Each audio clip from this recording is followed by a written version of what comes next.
In basketball, players will do whatever it takes to get an edge. And from faking injuries to spying on opponents, these are times NBA players were caught cheating. Lengthy defenders are always the hardest to play against, and on this play here, Taj Gibson decided he needed a few more inches. What? So he used his shoe like a fly swatter in an attempt at blocking Nemanja Bjelica's shot. He's sort of going right at belly. Are you allowed to block a shot with a shoe?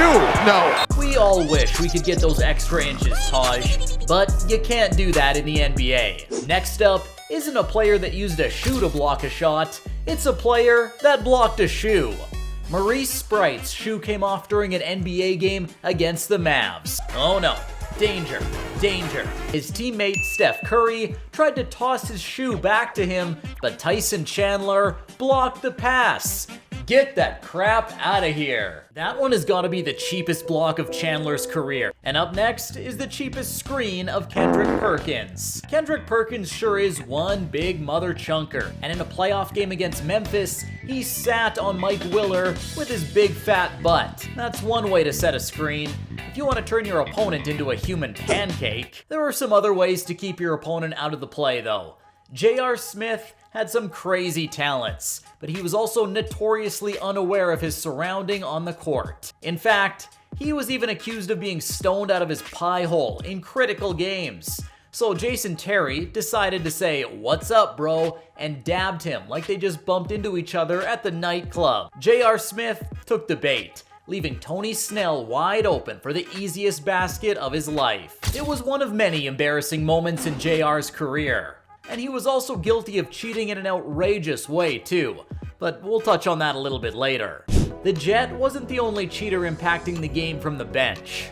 DeAndre Hunter was on the floor ballin'. He wasn't expecting someone to hop off the bench and grab him, but that's exactly what happened. Markieff Morris wouldn't let Hunter get back in the play, so when he got the ball passed back to him, he was out of bounds. The ref wasn't fooled at all.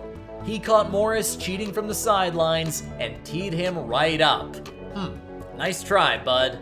But it's not just players. Even coaches have been guilty of cheating from the sidelines. Jason Kidd was given a big opportunity as the head coach of the Brooklyn Nets, and he didn't want to let the Nets fan base down.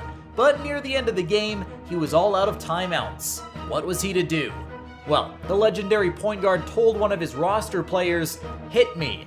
Taylor bumped Kidd, who spilt his drink all over the court, forcing the refs to halt the game.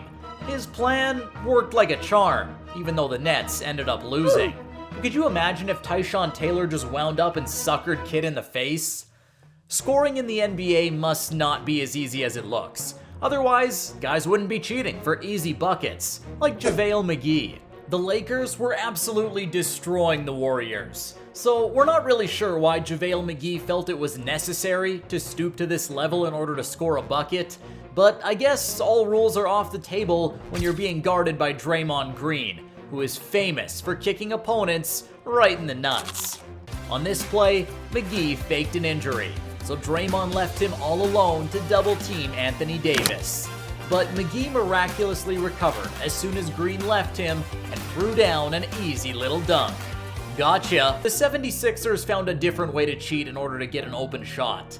The Sixers basically threw the rules right in the trash against the Bulls. In order to get a good look on offense, they put 6 players on the court. That's right. 1, 2, 3, 4, 5, 6. I don't know if a team can't cheat any more blatantly than that. I mean, come on. But you know what's crazy? That you haven't smashed that thumbs up button and subscribed to our channel. So go ahead and share some love with us, or we'll send Shaq to your house to make you.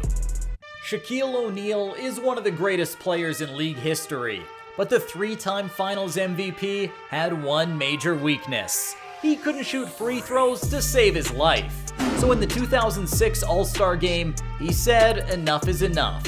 Instead of shooting his free throw, he bounced the ball off the backboard to himself and dunked it with 2 hands. Unfortunately for Shaq, that's against the rules. But other legendary big men have also cheated in order to gain an edge. Dwight Howard was another center that got busted for cheating. When the Rockets were playing against the Hawks, Paul Millsap was shooting a free throw when he noticed the ball was sticky. Ew, gross. He was obviously confused and told the ref, how could the ball be this sticky? Well, it turns out that Dwight Howard had put Stickum on his hands, which is illegal in the NBA. There's an argument going on. The officials... And instead of apologizing, Dwight claimed that he didn't know what the problem was, because he'd been putting Stickum on his hands for years. I guess that's how he led the league in rebounding in 5 separate seasons. J.R. Smith wasn't quite the rebounding king that Howard was, but he came up with a brand new way to cheat in order to gain an edge. When the Knicks were playing against the Rockets, J.R. Smith knew he had no chance at surpassing Dwight's rebounding. So before a free throw, he kneeled down and untied his shoe. Cheeky. Since Smith never got caught, he did it again against Sean Marion when his team played the Mavs in their next game. This time, the league warned Smith to stop. But he might have been a little too high to care, because he tried to do it again against the Pistons in his next game. By that time, the league had enough of his shoe untying antics and slapped him with a $50,000 fine. These guys will do anything to get an edge, even if that means spying on the other team. Many of the NBA's biggest agitators are out on the court just to bother their opponent, and to do so, they'll follow them to their team huddles and try to listen to what the coach is saying. Lance Stevenson did it for Indiana, and Dylan Brooks did it for the Grizzlies. But when Nikola Jokic was trying to spy on the Suns in the playoffs, Kevin Durant wasn't having it, so he shoved him away. And Jokic doubled down on his cheating by flopping on the floor like he got hit by a truck. No way KD is strong enough to push Jokic over. And guess what? Jokic's cheating worked. The ref called a technical foul on Kevin Durant for pushing him.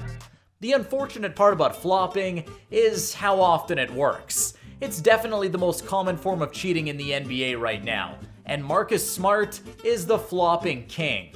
Marcus Smart has made a career out of flopping on the court. He's floppier than an overcooked noodle, but a couple of these flops stand out as the most outrageous. First, there was this one against the Atlanta Hawks in the 2016 playoffs, where Smart went absolutely spastic and flopped like a desperate fish out of water. Kicking it. Crowder? No.